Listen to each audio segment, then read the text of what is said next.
اللہ رب العالمین نے انسان کو اشرف المخلوقات بنایا ہے۔ وَلَقَدْ كَرَّمْنَا بَنِي آدم، سب سے مکرم مخلوق ہے یہ، اور اس کے ساتھ ساتھ وَلَقَدْ خَلَقْنَا فِي أَحْسَنِ تَقْوِيمٍ کہہ کر اللہ نے بتا دیا کہ ہم نے انسان کو ایک بہترین سانچے میں ڈھالا ہے، یعنی یہ خلقت کے اعتبار سے بھی یعنی بہترین ہے، حسین ہے۔ اس کے جتنے عضو انسان کا یہ جو وجود ہے، اس پر اللہ رب العالمین کے بے شمار انعامات اللہ رب العالمین نے یہ نعمتیں ہیں۔ آنکھ یہ اللہ کی نعمت ہے، اور یہ نعمت کتنی اہم ہے یہ کسی نابینا سے پوچھیے آپ۔ یہ کان اللہ کی نعمت ہے، اور یہ کتنا اہم ہے یہ کسی بہرے سے پوچھیے آپ۔ یہ زبان یہ اللہ کی نعمت ہے، اور کتنی اہم ہے یہ کسی گونگے سے پوچھیے۔ یہ ہاتھ کتنی بڑی نعمت ہے کسی لولے سے پوچھیے۔ یہ پیر اللہ کی کتنی بڑی نعمت ہے ہمارے وجود میں، یہ کسی لنگڑے سے پوچھیے۔ ہر عضو یہ اللہ کی بہت بڑی نعمت ہے، لیکن ان میں سب سے اہم عضو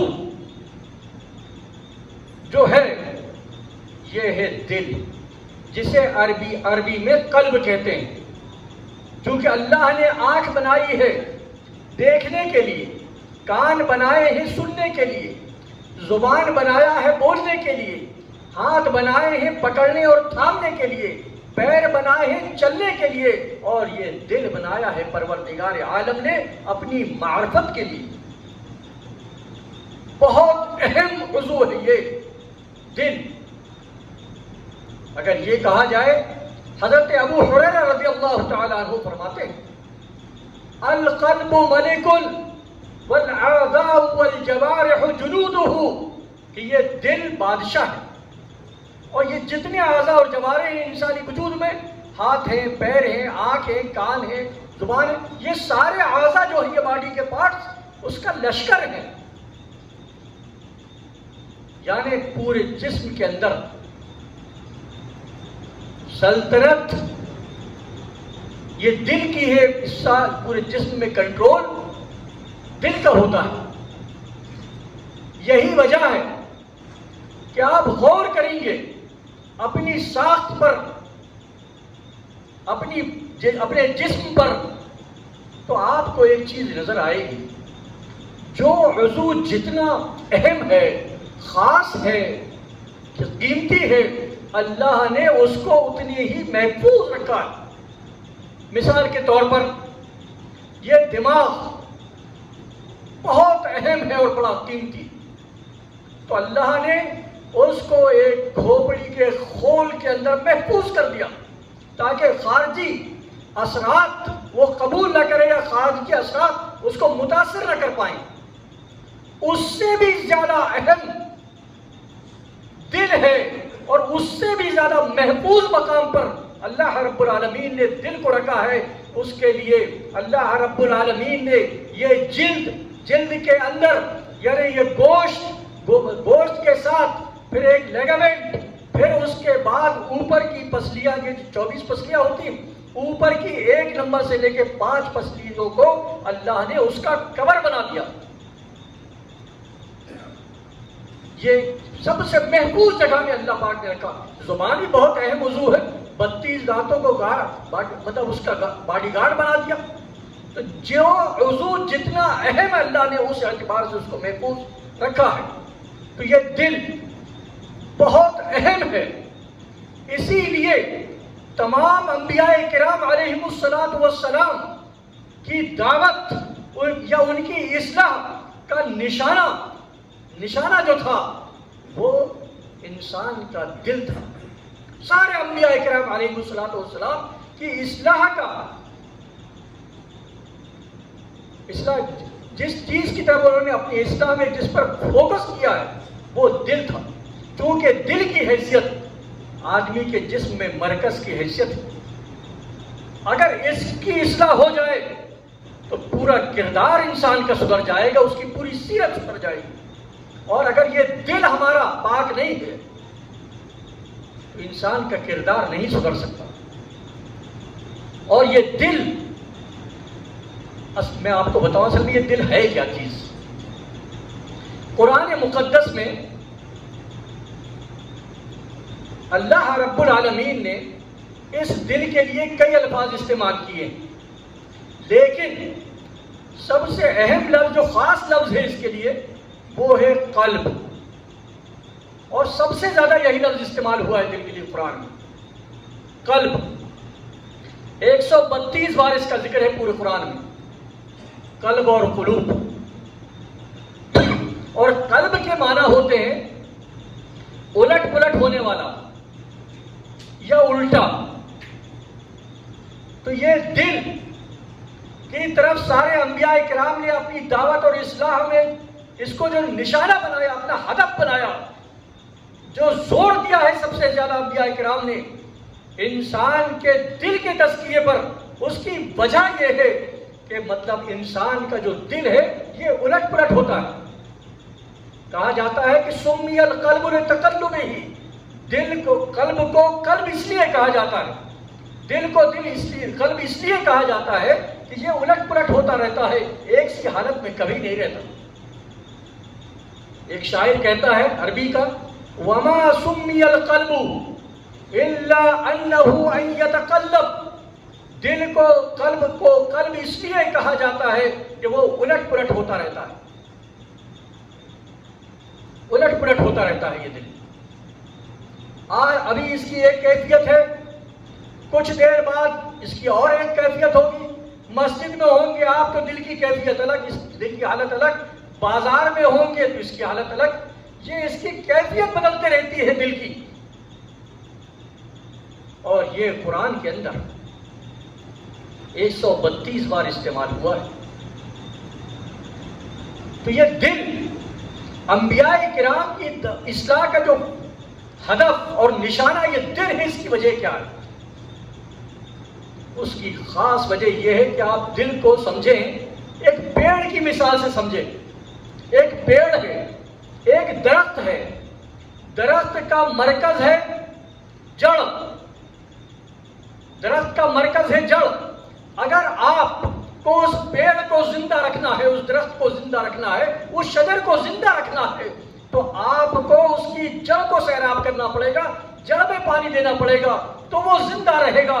اور اگر اس پیڑ کی جڑ کو سیراب کرنے کے بجائے آپ اس کی ٹہنیوں کو، اس کے پتوں کو، اس کی شاخوں کو سیراب کریں گے، ایک دن وہ درخت خشک ہو جائے گا، مرجھا جائے گا، سوکھ جائے گا اور مر جائے گا۔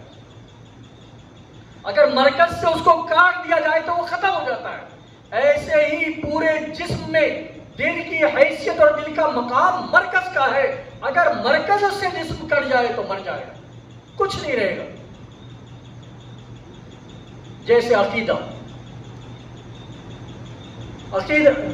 مطلب ایک خیر تفصیل ہو جائے گی، تو یہ سمجھے سب ایک مرکز ہے۔ یہ مرکز کو اگر آپ نے کنٹرول کر لیا، قابو میں کر لیا، تو یہ ایسا ہی ہے جیسا کہ کسی ملک پر کوئی یلغار کرتا ہے، حملہ ور ہوتا ہے، تو اس کا ٹارگیٹ ہوتا ہے کہ راجدھانی پہ کنٹرول کرو۔ اگر راجدھانی کنٹرول میں آ گئی، مرکزی شہر کنٹرول میں آ گیا، پورا ملک کنٹرول میں ہو جائے گا۔ ایسے ہی یہ دل ہے، شیطان کا حملہ بھی یہی ہوتا ہے کہ اگر یہ شیطان کے اس پر غالب آ جائے، شیطان کا اس پہ بس چل جائے، شیطان اگر اس کو اپنے یہ قابو میں کر لے تو پورا جسم بیکار ہے۔ دوسرا لفظ جو قرآن میں استعمال کیا گیا ہے وہ ہے فؤاد اور افیدہ۔ یہ لفظ قرآن کے اندر تقریباً 18 جگہ استعمال ہوا ہے، قلوب 132 بار، افیدہ یہ فؤاد یا افیدہ یہ 18 بار استعمال ہوا ہے۔ اس کے معنی کیا ہے؟ لحم الفید، بھنا ہوا گوشت، یعنی جلنے والا، بھڑکنے والا، اٹھنے والا، یہ معنی ہے فؤاد کے۔ اور یہ لفظ جو قرآن میں یہ دل کے لیے استعمال ہوا ہے، مفسرین کرام نے، قرطبی وغیرہ نے، طبری وغیرہ نے، ابن کثیر نے بہت سارے اس کے معنی اور تفاسیریں کی ہیں، لیکن ایک تفسیر مجھے بہت اچھی لگی کہ یہ دل کو 3 حصوں میں تقسیم کر دیا جائے تو دل کا وہ حصہ فؤاد ہے جہاں شدت جذبات اٹھتے ہیں، کیونکہ فؤاد کے اندر بھڑکنے کا معنی پایا جاتا ہے، تو یہ وہ دل کا وہ حصہ جہاں پر جذبات بھڑکتے ہیں، جذبات اٹھتے ہیں۔ تو یہ لفظ جب قرآن پر غور کریں گے آپ تو معلوم ہوگا کہ یہ 18 کے 18 مقامات قرآن میں جہاں فؤاد یا فدا استعمال ہوا ہے، یہ صرف اور صرف مکی صورتوں کے اندر ہے۔ مدنی صورتوں میں فؤاد کا لفظ استعمال نہیں ہوا۔ مکی صورتیں یہاں یعنی جہاں اللہ کے رسول صلی اللہ علیہ وسلم کی جب مکہ میں تھی، مکی دور کے اندر جو صورتیں نازل ہوئی اسی میں یہ فؤاد کا لفظ استعمال ہوا۔ کیا مطلب؟ ایسا کیوں؟ اس لیے کہ مکی دور تکلیفوں کا دور تھا، مسائل و پریشانی کا دور تھا، اذیت کا دور تھا۔ وہاں پر جو صحابہ کرام پر ظلم و ستم ڈھائے گئے، آپ جانتے ہیں تاریخ، بڑی تکلیفیں صحابہ کرام نے برداشت کی ہیں، بڑی اذیتیں صحیح دل میں مختلف خیالات اس وقت آتے تھے، حالات سازگار نہیں تھے، اس لیے یہ لفظ مکی صورتوں کے اندر استعمال ہوا دل کے لیے۔ اور ایک لفظ استعمال ہوا ہے، وہ ہے صدر یا صدور۔ یہ لفظ بھی دل کے لیے بہت استعمال ہوا ہے، تقریباً 44 مقامات پر یہ لفظ قرآن میں دل کے لیے استعمال ہوا ہے۔ صدر سینے کو بھی کہتے ہیں، لیکن 44 ایسے مقامات ہیں قرآن میں جہاں صدر سینے کے معنی میں نہیں، بمعنی قلب استعمال ہوا ہے، بمعنی دل استعمال ہوا ہے۔ الذی یوسوس فی صدور الناس انہ علیم بذات الصدور، دلوں کا بھید جانتا ہے، سینے کا۔ وَحُصِّلَ مَا فِي الْقُبُورِ وَحُصِّلَ مَا فِي الصُّدُورِ، تمہارے دلوں کے رازوں کو کھول دے گا اللہ تعالیٰ۔ یہاں سب یہ صدر دل کے معنی میں استعمال ہوا ہے۔ اور عربی زبان میں، عربی زبان کی بلاغت، فصاحت، وسعت، کبھی مکان بول کر مکین مراد لے لیتا ہے، کبھی کل بول کر جز مراد لیتا ہے، کبھی جز بول کر کل مراد لے لیتا ہے۔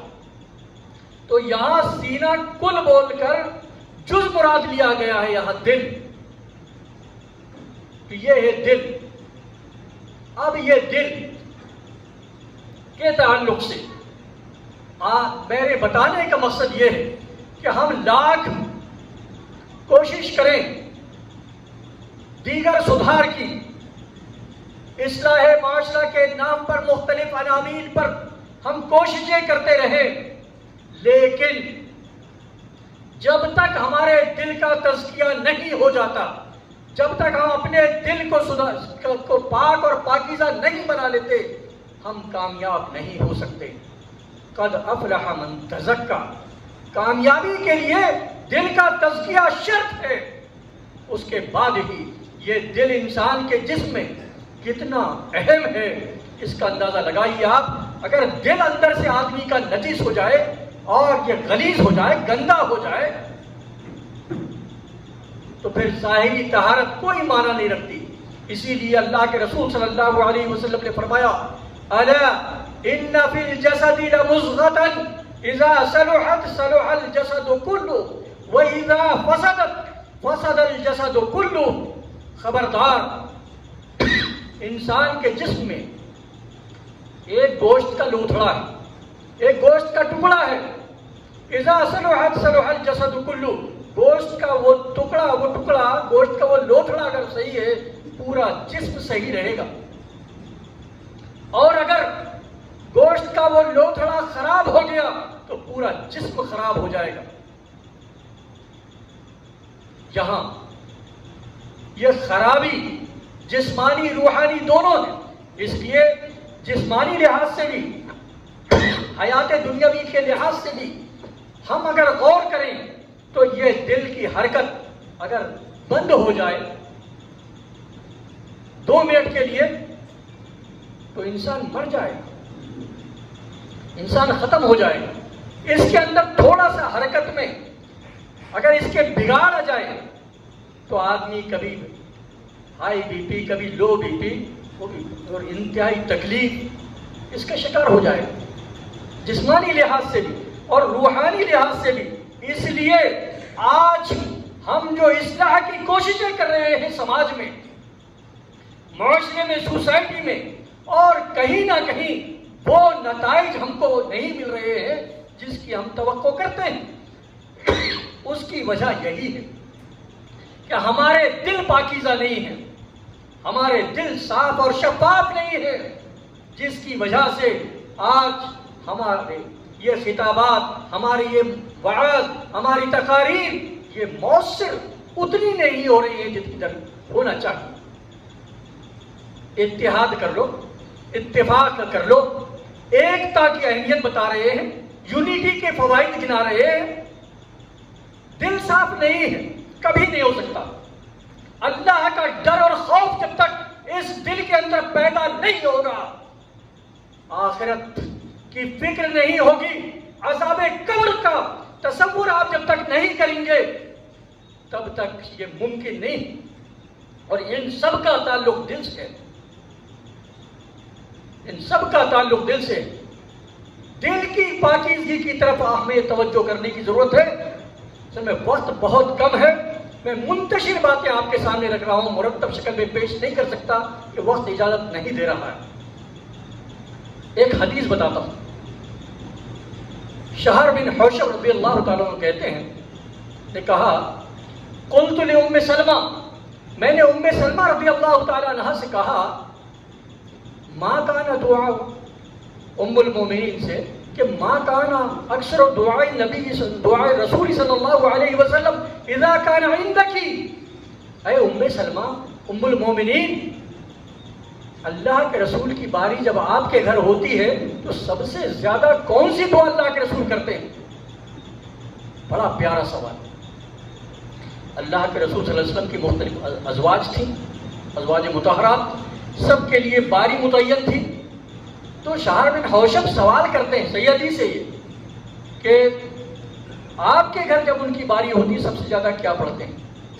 تو انہوں نے کہا کہ یا مقلب القلوب, اللہم یا مقلب القلوب ثبت قلبی علی دینک. ام سلمہ کہتی ہیں کہ ایک دن میں نے اللہ کے رسول سے کہا, پر کثرت یہ دعا پڑھتے ہیں اللہ کے رسول, تو میں نے اللہ کے رسول سے کہا کہ بھئی اکثر آپ یہ دعا پڑھتے ہیں. تو اللہ کے رسول صلی اللہ علیہ وسلم نے فرمایا, ام سلمہ لیس آدمی الا وقلبه بین اصبعین من اصابع الرسول صلی اللہ علیہ وسلم اذا فمن شاء اقام فمن شاء ازاغ. کیا بات ہے, یہ رسول کی بات ہے, رسول اکرم صلی اللہ علیہ وسلم کی. کہتے ہیں کہ اے ام سلمہ, میں سب سے زیادہ یہ دعا اس لیے پڑھتا ہوں کہ یہ انسان کے دل اللہ کی 2 انگلیوں کے درمیان ہے. وہ جس کا دل چاہتا ہے سیدھا کر دیتا ہے, جس کا دل چاہتا ہے بھٹکا دیتا ہے, الٹا کر دیتا ہے. تو حضرت معاذ بن جبل رضی اللہ تعالیٰ نے جب یہ بات کو سنا تو آپ نے کہا واللہ, اسی لیے اللہ رب العالمین نے قرآن میں فرمایا ہے ربنا لا تزغ قلوبنا بعد اذ ہدیتنا, کہ اے اللہ ہدایت کے بعد ہمارے دلوں کو گمراہ مت کر, گمراہ نہ کر. تو یہ دل ہے. اللہ کے رسول صلی اللہ علیہ وسلم جیسی عظیم شخصیت, اللہ کی مقرب, اللہ کے سب سے پسندیدہ بندے, وہ بھی اپنے دل کے تعلق سے اس قدر فکر مند ہیں, اس قدر فکر مند. آج ہم مسجد میں جا رہے ہیں تو ہمارے دل میں ایک چیز اور ہوتا. آج ہم اور آپ, ہر آدمی چاہتا ہے کہ ہم لوگوں میں عزت دار بن جائیں, ہم لوگوں میں اچھے مقام اور شان والے بن جائیں، لیکن آپ کو معلوم ہے عزت والا، شان والا، مکرم اور محترم اللہ کے نزدیک کون ہے؟ اللہ کے رسول صلی اللہ علیہ وسلم نے سے ایک بندے نے سوال کیا، ایو الناس افضل یا نبی یا رسول اللہ صلی اللہ علیہ وسلم، اے اللہ کے رسول سب سے افضل، سب سے اشرف کون ہے؟ اللہ کے رسول نے بڑے شارٹ میں جواب دے دیے، کل مخموم القلب و صدوق اللسان، کہ مخموم القلب اور صدوق اللسان یعنی تو صحابہ کرام کہتے ہیں، یہ بات پر غور کیجئے، آپ صحیح غور کیجئے، صحابہ کرام کہتے ہیں صدوق اللسان نعرفہ وما مخموم القلب، اللہ کے رسول صدوق اللسان سچا آدمی، سچی زبان، یہ تو ہم جانتے ہیں، اس کا ہمیں علم ہے، یہ مخموم القلب کیا ہے؟ صاف دل۔ غور کیا آپ نے؟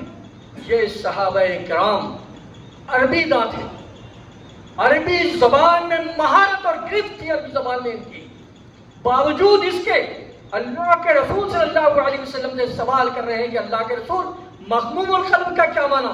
اور آج ایرے غیرے نتھو خیرے پیدا ہو گئے ہیں، 4 کتاب پڑھ کر قرآن کی تفسیر خود کر رہے ہیں، احادیث کی تفسیر خود کر رہے ہیں، فہم سلف کو چھوڑ دیا ہے، یہ ان کی گمراہی کا سبب ہے۔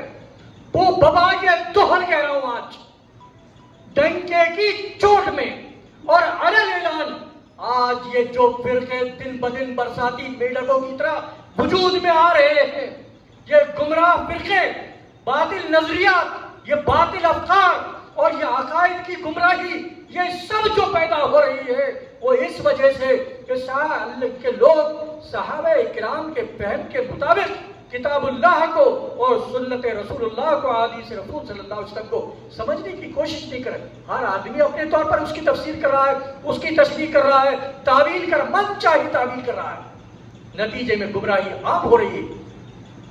منہج سلف تو کہتے ہیں فہم سلف بھی اتنی ہی ضروری ہے جتنی منہج سلف۔ بہرحال اسی لیے آپ دیکھیے صحابہ کرام عربی داں ہیں، عربی زبان پر مکمل گرفت ہونے کے باوجود وہ اللہ کے رسول سے کہتے ہیں وما مخموم القلب، یہ مخموم القلب کیا ہے؟ تو اللہ کے رسول پوری شرح کر رہے ہیں اب اس کی، القلب التقی النقی لا اثم فیہ ولا بغی ولا غل ولا حسد، کہ اللہ کے بندو یہ مخموم القلب، یہ صاف دل، پاک دل وہ ہے جس کے اندر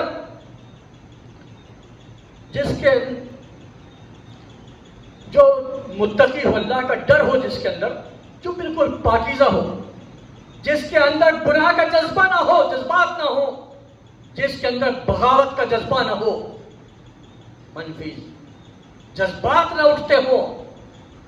آج بغاوت صرف حکومت کی بغاوت، ملک سے بغاوت نہیں، سسٹم سے بغاوت بھی بغاوت ہے۔ اگر وہ سسٹم کتاب و سنت سے ماخوذ ہے، اشارے اور کنائے میں بات کرنا پڑ رہا ہے، کاش وقت ہوتا تو میں آپ کو بتاتا اس حدیث کی شرح کیا ہے۔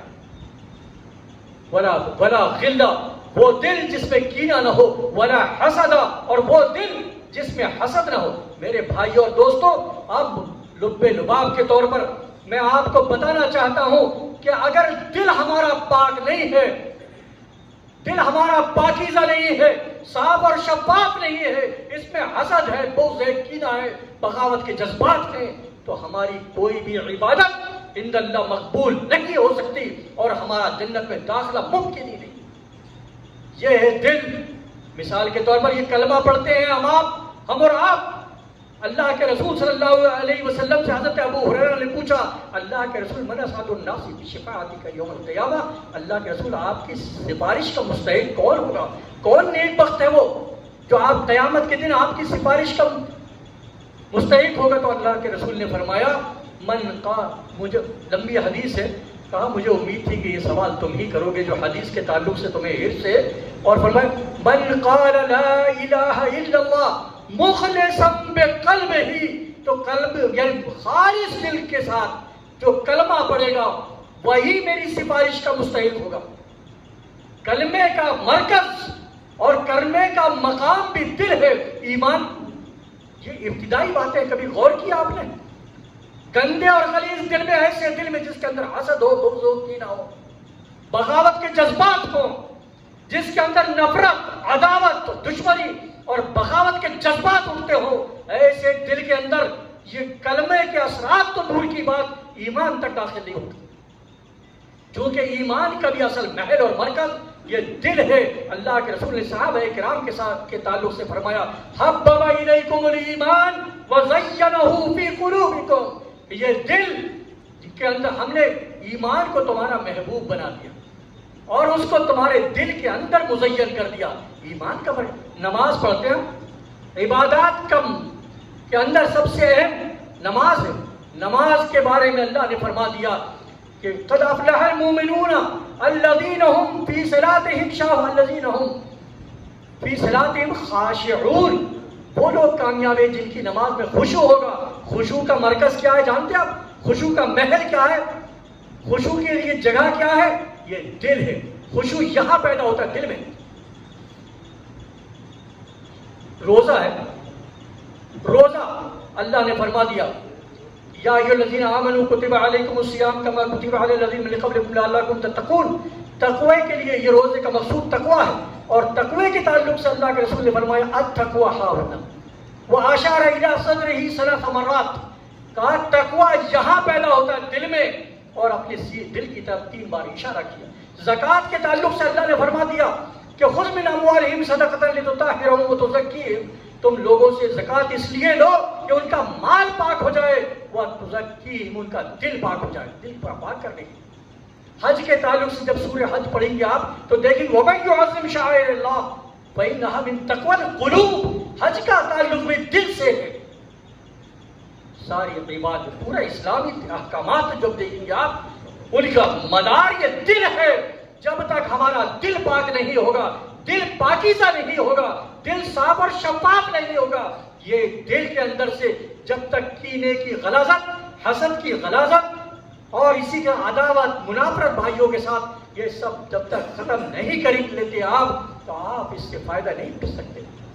اور میں نے جو آیت کریمہ پڑھی تھی بہت بڑی بات ہے، اب اس کی شرح کرنے کا ٹائم نہیں، صرف مختصر میں آپ کو اشارے اور کنایے میں کہتا ہوں کہ اللہ نے فرمایا کہ اس دن یوم لا ینفع مال ولا بنون، نہ تمہارا مال کام آنے والا ہے اور نہ تمہاری بیٹے کام آنے والے ہیں، الا من اتى اللہ بقلب سلیم، اس دن اگر قیامت کے دن اللہ کے حضور کوئی چیز کام آئے گی تو وہ قلب سلیم ہوگا، ایسا دل جو کفر کی غلاظت سے، شرک کی غلاظت سے، بدعت و خرافات اور غیر شرعی رسم و رواج کی غلاظت سے پاک ہوگا، جس کے اندر حسد نہیں، بغض نہیں، کینہ نہیں، اپنے بھائیوں کے لیے عداوت اور دشمنیاں نہیں، ایسا دن اس دن کامیاب آئے گا۔